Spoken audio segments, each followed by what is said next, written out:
What's going on, guys? I'm Lakota from Meyer Mediums, and this is vlog number 50.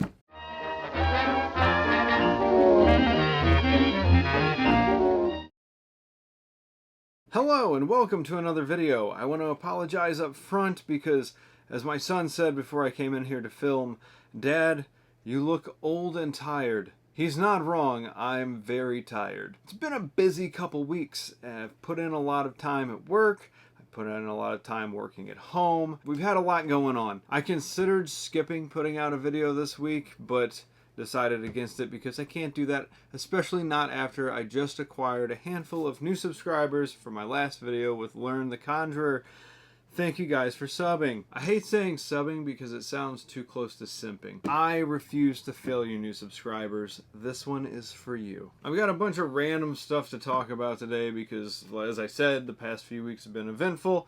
Lots of things have happened. Me and my son had birthdays. He turned 12. I turned 33. So, you know, we're both basically circling the drain at this point. And although it wasn't technically a birthday gift, I did end up getting a new iPad Pro, and I am stoked about that, along with an Apple Pencil. It's my second iPad. It's my first iPad Pro and my first Apple Pencil. I was just working on a regular iPad with a third-party stylus, but I will talk more about that later in the video. Moving on from there, I wanted to talk about actually breaking in my iPad, the job that I got doing illustrations. Did a bit of an art trade with a local author, and she gave me permission to show the time lapse of the illustrations that I did for one of her books that I'll be talking about in just a minute. But yeah, I'm gonna go ahead and just start playing that in the background in a second. I guess this entire vlog is just gonna be about books because I realized that I haven't given you guys an update on my book in quite some time, and then talk about some other books that I picked up from thrift stores that I'm kind of excited about. Also a review of another book. It's a literature kind of day. So let's get into it, everybody. So to start off, I love doing art trades and I love reading. I've never done an art trade with an author before until now. The author's name is Morgan Strong Comnick, and she's from Farmington, Missouri. We started talking after she put in some input for one of my previous videos, the cartoon foods videos. Whenever I put the poll up on Facebook asking everybody what their favorite cartoon foods was, she put in her 2 cents, and we started talking after that. As it would turn out, she needed some illustrations done for an upcoming book, and I hadn't read any of her previous books, so we remedied that, and now I have 4 of her books, and they're sizable. I will give them that. And I ended up doing a couple of illustrations for her. So what I ended up getting was actually 2 of her novels. They smell like they've been sprayed with perfume. Is that just my imagination? What was that? I guess it's just a brain tumor because I got a strong whiff of like 8th grade dance floor. Man. And 2 collections of short stories. And I am planning on diving into those this week because I just finished up the book that I was reading, which I'm going to go into that here in just a minute.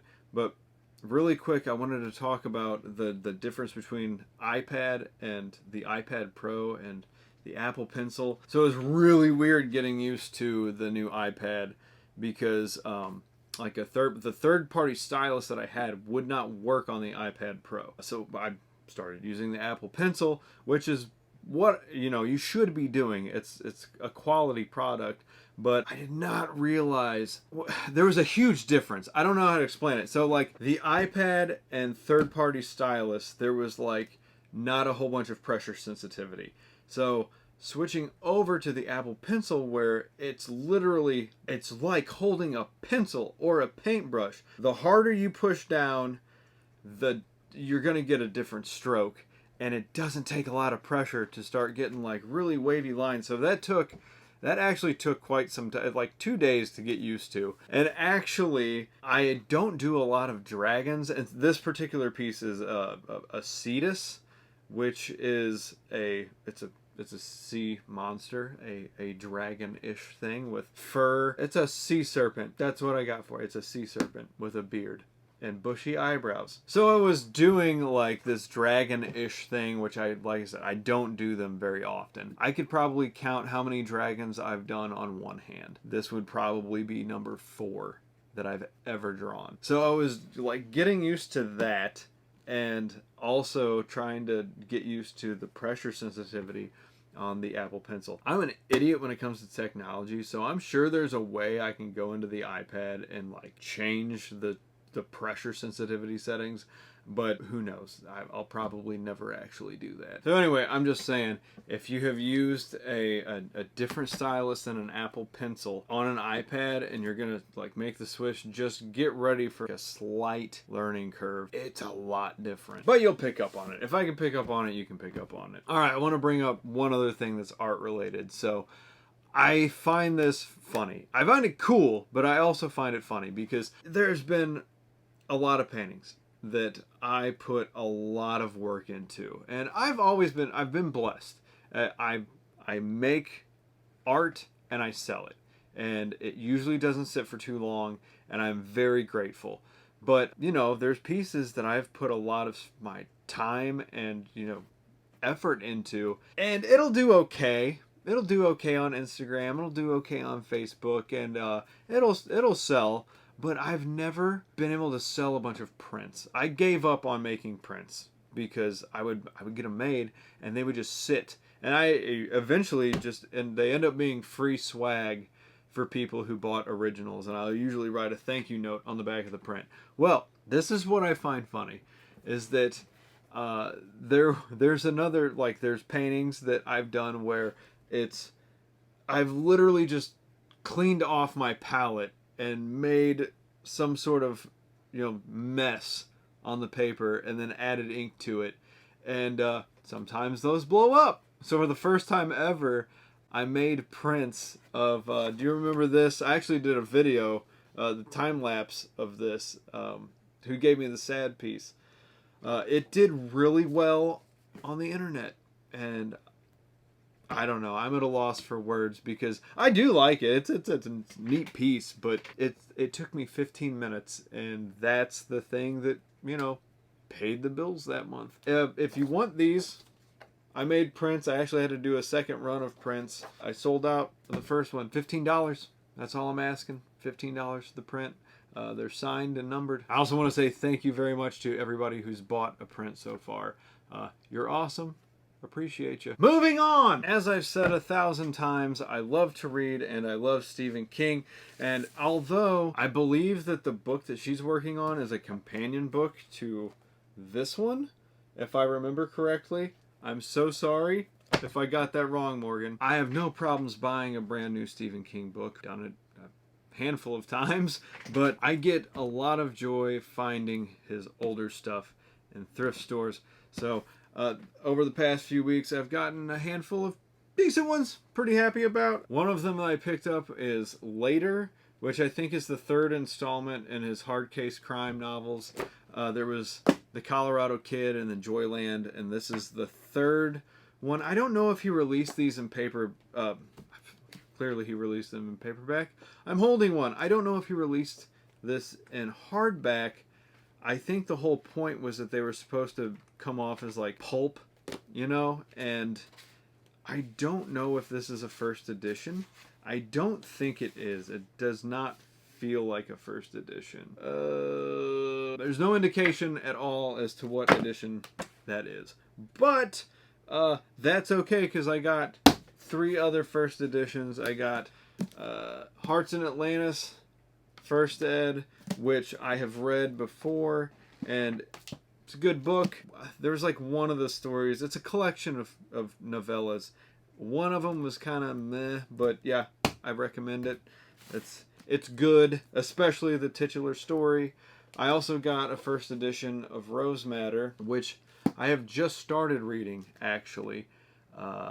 I got the audiobook because I like listening to books while I'm at work and while I'm working on art. So far, so good. This is the one that I was most excited about. So this is a first edition that I picked up from a Goodwill. First edition Firestarter. If you have not read Firestarter, I highly recommend it. It's a really good read, and I believe they're actually coming out with either a movie or a mini series, and Zac Efron is playing in it as the girl's dad. Actually, I think that's a good fit. I'm interested in seeing it for sure. And while we're on the topic of Stephen King, I have got to tell you, so he released a book recently called Billy Summers. Billy Summers was a straight up crime novel. It was a last job story told from the point of view of an assassin, and it was really good. You should read that now. If you've got Audible and can listen to it, do that. It is well worth that credit. Or, you know, go pick it up and actually read it. To give you a bit of a synopsis, it is about the man Billy Summers. He's a hitman. He gets hired by mob guys, but his shtick is that he only kills bad men. He ends up doing a last job, and it kind of goes south, and he's got to figure out how to get, you know, how to make things right, how to get out clean, and then somebody steps in and kind of takes the story in a totally unforeseen direction. It's a good ride. And another book that I am going to tell you to read is my book, whenever it comes out. I was really hoping it would be out by now, but I am so close to being done. I think I have 2 more illustrations to do, and I have just drug my feet because I'm terrified of completing things, apparently. The book is called The Liverwurst Tree. It is filled with poems. Most of them are nonsensical and gross, but there's a couple just kind of sprinkled in there that were a little deeper, made me tear up. I made my mom cry with some of them, and I made a couple people cry at work with them. I was pretty proud of that. I'm not going to read any of the series ones tonight, though. I've picked out 2 ridiculous poems. So now I'm going to read you the first one, which is called Peter Pudding Pockets. Peter Pudding Pockets by Lakota Meyer. Peter Pudding Pockets was a strange kind of dude. His nature was pleasant. His appearance was rude. He was tall and healthy and sort of good looking, but his body had pockets that dripped nasty pudding. Despite his condition, he would not wear a shirt. His custard would run off his waist to the dirt. His pockets would ripple, brimming with muck. We tried not to stare, but without any luck. Being nice, we would ask him to play at the park. There he could run and drip ooze until dark. We played catch, we played soldiers, we would run, seek, and hide. On the playground, his pudding would lube up the slide. The game we played that he loved most of all, an American pastime, the essential baseball. Pete was the pitcher, a real thrill provider. His pudding grips helped throw an excellent slider. But one day his baseball went rolling away. Careless, he chased it into the freeway. A truck couldn't stop, and then just like that, Peter Pudding Pockets was gone with a splat. Now I'm going to read the second one, which I believe is stranger than the one that I just read, and I hope that you love it. Sweaty Pickle by Lakota Meyer. The sweaty pickle comes to me at night within my dreams. When nightmares all engulf me, he silences my screams. He clears the corners of my mind where darkest shadows fill. His juices drip upon my head. I am anointed by his dill. When we meet, I hold him tight and run my hands across his lumps. My heart does race at rapid pace with soft, ecstatic thumps. His scent, it is a comfort which travels up my nose, that smell of salt and vinegar which lingers on my clothes. Why he sweats, I do not know. Perhaps he shares in my sensations, and the love that fills his pickled heart creates impassioned perspirations. We walk where the lilies grow within the field of dreams. His brine runs off among the plants and turns the flowers green. I tire and my prince presents himself for me to munch.